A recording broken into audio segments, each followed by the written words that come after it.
इस वीडियो में हम बात करेंगे कि हमने फेसबुक की पेज रीच ऑर्गेनिकली कैसे बढ़ानी है।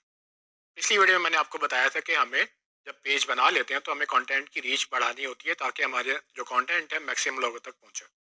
लेकिन अब वो कैसे बढ़ाएंगे, तो उसमें दो तरीके मैंने बताए थे कि एक तो ऑर्गेनिकली यानी कि फ्री में जो कंटेंट वायरल हो सकता है, आप बगैर पैसे लगाए कैसे अपने कंटेंट को ज़्यादा लोगों तक पहुंचा सकते हैं, उसको हम ऑर्गेनिक रीच कहते हैं और इस वीडियो में हम उसी की बात करेंगे। पेड रीच कैसे होती है वो हम आगे जाके दूसरी वीडियो में बात करेंगे। तो ऑर्गेनिक रीच को समझने के लिए आपको ये देखना है कि आपका कंटेंट कितना अच्छा है। तो सबसे पहले तो कंटेंट के ऊपर बात आती है कि कंटेंट आप लिख क्या रहे हैं, आप बता क्या रहे हैं, दिखा क्या रहे हैं। तो कंटेंट के अंदर वो फॉर्मेट्स तो वही चार हैं जिसमें text, video, images and audio, ये सारी चीज़ें आप इसको अलग अलग या मिला के कोई कॉम्बिनेशन में कोई चीज़ बना सकते हैं। लेकिन कंटेंट के अंदर है क्या? आपका कंटेंट इंफॉर्मेटिव है, आपका कंटेंट एंटरटेनिंग है, लोगों को पसंद आ रहा है, तो ही वो वायरल होगा। कुछ लोग फनी कंटेंट क्रिएट करते हैं, कुछ लोग इन्फॉर्मेटिव कंटेंट क्रिएट करते हैं, कुछ लोग यूनिक कंटेंट क्रिएट करते हैं। तो कंटेंट को कैसे क्रिएट कर सकते हैं वो क्रिएटिविटी पे डिपेंड करता है। और जब तक कंटेंट अच्छा रहेगा तब तक वो वायरल भी होने के चांसेस उसके बढ़ जाते हैं। तो सबसे पहले तो आपने ये देखना है कि आपका कंटेंट कैसा है, आप पब्लिश क्या कर रहे हैं, बात क्या कर रहे हैं।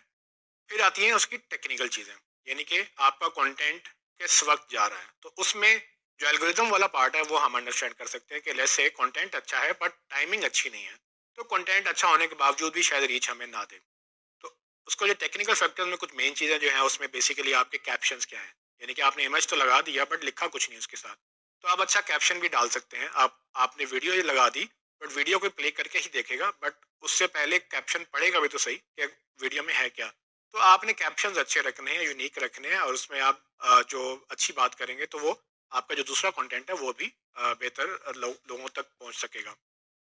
फिर उसके बाद हैशटैग्स का कॉन्सेप्ट है, यानी कि आप जिन टॉपिक से बात कर रहे हैं उसके आप हैशटैग क्या क्रिएट कर रहे हैं। अब हैशटैग पूरा एक डिफरेंट टॉपिक है जिस पे हम आगे जाके बात करेंगे, लेकिन ऑर्गेनिक रीच में हैशटैग का बड़ा इंपॉर्टेंट रोल है, और आप प्रॉपर हैशटैग लगाएंगे अपने कंटेंट में तो वो प्रॉपर जगह पे लोगों को नजर आएंगे। इसकी बात मैं अगली वीडियो में करूंगा।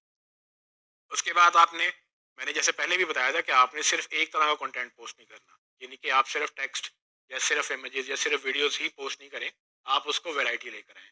वैरायटी में क्या होता है कि आपने कभी टेक्स्ट लगाया, तो कभी इमेज लगाया, तो कभी आपने वीडियो लगा दी, और कभी आप लाइव चले गए। सो आप जब तक डिफरेंट तरह से लोगों को एंगेज करेंगे तो डिफरेंट तरह से फेसबुक का जो एल्गोरिथम है आपको रीच देता रहेगा, क्योंकि आपका जो कंटेंट है, हर डिफरेंट कंटेंट की डिफरेंट रीच हो सकती है। कभी वीडियो बहुत आगे चली जाती है, कभी इमेज बहुत आगे वायरल हो जाता है। तो आपने उसको मल्टीप्लाई करना है ताकि आपका जो फॉर्मेट्स हैं वो मल्टीप्लाइड रहे और वो वैरायटी उसमें आती रहे। उसके बाद आप कॉल टू एक्शन ऐड करें। कॉल टू एक्शन बेसिकली यानी उसको बोलते हैं जिसमें हम कोई यूजर्स को एक्शन लेने की बात करते हैं, यानी कि कॉल टू एक्शन। उसको हम कॉल करते हैं कोई एक्शन लो, तो उसको सीटीए भी बोलते हैं टेक्निकल जुबान में। आप उसका एब्रिविएशन देखें तो सीटीए बेसिकली लोगों को मोटिवेशन होती है कि buy now, click here, visit now, ठीक है। तो वो उर्दू में भी आप देखें तो देखने के लिए अभी क्लिक करें। तो ये सारी चीजें क्या है, ये मोटिवेट करती है लोगों को एक एक्शन लेने के लिए। जब तक आप लोगों को एक्शन लेने का नहीं कहेंगे तो बहुत सारे लोग शायद एक्शन ना लें।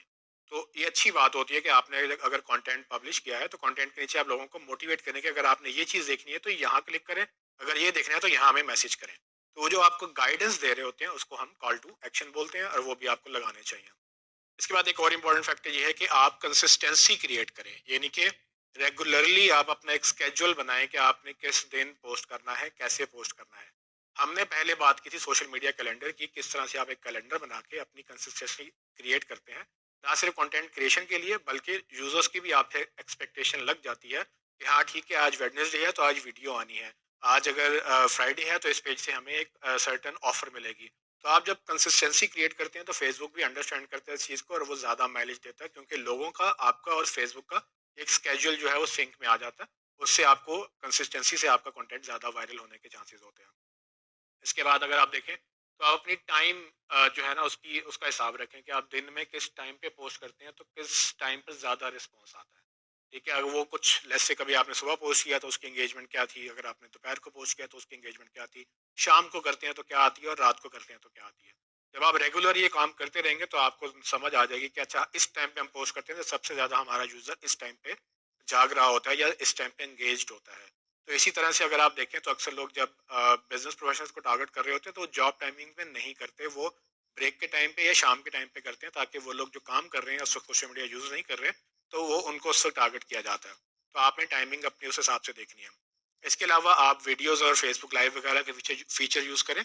उससे आपको फेसबुक जो है वो डिफरेंट तरह से एक रीच देता है। अक्सर तो नोटिफाई भी करता है कि जी ये वाला पेज जो है वो लाइव चला गया, तो आपके यूजर्स को एक नोटिफिकेशन भी जाता है।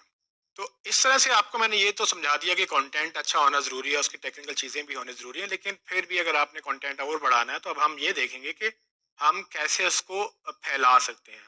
फैलाने से मुराद ये कि हम अपने पेज पे तो लगा रहे हैं, लेकिन क्या सिर्फ हमारे पेज पे ही कंटेंट पब्लिश हो सकता है या हम कहीं और पे भी पब्लिश कर सकते हैं? तो उसके लिए आपको कुछ चीज़ें समझनी होंगी। सबसे पहले लेट्स से कि आपको वायरलिटी का कॉन्सेप्ट समझना है कि कंटेंट वायरल कैसे होता है। तो वायरल का मतलब ये होता है कि एक ऐसी जो चीज़ है जो कि वो एक आम एक टॉपिक बन जाए और लोग हर बंदा उसकी बात करे, तो वो कंटेंट को वायरलिटी बोलते हैं कि वो कंटेंट वायरल हो गया। और वो कंटेंट वायरल हो जाना किसी पेज के लिए बहुत अच्छी बात होती है, क्योंकि कंटेंट अच्छा हो तो ज़्यादा लोग उसको बात करते हैं, शेयर करते हैं, और वही एंगेजमेंट और लाइक और शेयर वाला कॉन्सेप्ट दोबारा आ जाता है। जो कंटेंट ज़्यादा अच्छा लोगों को लग रहा होता है तो वो ज़्यादा फैलाया भी जाता है, फेसबुक भी उसको ज़्यादा प्रमोट करता है। तो वायरलिटी आपने अंडरस्टैंड करने की, कंटेंट को वायरल करने के लिए हमें अपना जो है कंटेंट भी उस तरह का बनाना है, और हमने उसको वायरल करने के लिए कुछ चीज़ें हम कर सकते हैं। जैसे मैं हैशटैग आपको पहले बताए थे कि आप हैशटैग यूज़ करें, बट अब ये भी तो कर सकते हैं कि आप किसी इन्फ्लुएंसर के साथ पार्टनर कर लें। जैसे आपको पता है कि एक सर्टेन इन्फ्लुएंसर है, इन्फ्लुएंसर मतलब कि वो अपनी मार्केट में एक हैसियत रखता है, लोग उसको फॉलो करते हैं, इन्फ्लुएंस और उसका एक इन्फ्लुएंस है लोगों के ऊपर। तो आप उससे अगर पार्टनरशिप कर लें कि ठीक है ये हमारा कंटेंट है, अगर उसको पसंद आता है तो वो अपने पेज पे उसको शेयर कर सकता है। तो आपकी ऑडियंस जैसे 1 लाख थी, लेकिन उसकी ऑडियंस 50 लाख है। जब आपका कंटेंट उसके पेज पे शेयर होगा तो वो 50 लाख तक भी जा सकता है, या तब उसकी रीच आपको वो ट्रांसलेट होगी आपकी लाइक्स के अंदर, आपके कंटेंट की रीच के अंदर। तो जब आप पार्टनरशिप करते हैं तो उससे दूसरे लोगों की ऑडियंस आपको मिलना शुरू हो जाती है। अक्सर ये पार्टनरशिप पेड होती है, अक्सर आप ऑर्गेनिक भी कर सकते हैं। तो ये डिपेंड करता है कि आपके ताल्लुकात कैसे हैं। अगर आपका कोई दोस्त है तो आप उससे रिक्वेस्ट कर सकते हैं। अगर वो कोई मार्केट में कोई प्रोफेशनल है तो आप उसको पे कर सकते हैं कि आपका कंटेंट उस तक रीच तक पहुंचे। इसको दूसरी ज़ुबान में इन्फ्लुएंसर मार्केटिंग भी कहते हैं, जो कि आजकल एक बहुत पॉपुलर टर्म है, क्योंकि बहुत सारे लोग इन्फ्लुएंसर्स बन चुके हैं, अपनी अपनी इंडस्ट्री में इन्फ्लुएंस रखते हैं, और फिर जो ब्रांड्स हैं उनको चीज़ें भी भिजवाते हैं, पैसे भी देते हैं। तो वो इन्फ्लुएंसर्स जो हैं उस चीज़ के बारे में बात करते हैं, और फिर उनकी जो मार्केट है, जो उनकी फॉलोइंग है, उससे उस प्रोडक्ट का या ब्रांड की भी ग्रोथ होती है। तो आप वो इन्फ्लुएंसर मार्केटिंग का एंगल, यानी कि कोलैबोरेशंस वगैरह या रेफरल मार्केटिंग, मैंने आपको बताया था, ये सब चीज़ें एक ही चीज़ के मल्टीपल नेम है, जिसमें आप अपनी जो अर्न मीडिया है उसको बेहतर कर सकते हैं, और रेफरल मार्केटिंग में आप मतलब दूसरों के थ्रू अपनी ऑडियंस इंक्रीज कर सकते हैं। इसके अलावा एक और चीज़ भी फेसबुक में बड़ी कॉमन है, वो ये कि ग्रुप्स बने हुए होते हैं। फेसबुक ग्रुप्स जो है बेसिकली वो डिफरेंट तरह के फेसबुक में लोग जो हैं डिफरेंट टॉपिक्स पे इकट्ठे हो जाते हैं। ग्रुप से एक फीचर होता है, कोई भी बंदा ग्रुप बना सकता है, और ये है कि इस ग्रुप के अंदर आप जाके अपने रेलिवेंट ग्रुप्स में आप पब्लिश भी अपना कंटेंट कर सकते हैं। जैसे कोई ई कॉमर्स की बात कर रहा है, या कोई इलेक्ट्रॉनिक्स की बात कर रहा है, या कोई बिजनेस की बात कर रहा है, तो आप उस ग्रुप को ज्वाइन करें। उसमें कोई सवाल पूछता है उसको जवाब दें, या आपको अगर वो इजाज़त देते हैं, यानी कि वहाँ पर उनके रूल्स की अगर वायलेशन नहीं होती, तो आप अपना मैसेज भी वहाँ पोस्ट कर सकते हैं। बट पोस्ट करने से पहले देखिएगा कि आपका जो ग्रुप है, वो ग्रुप एडमिन है, वो आपको अलाउ करे इस बात को, अदरवाइज वो बैन भी कर देते हैं।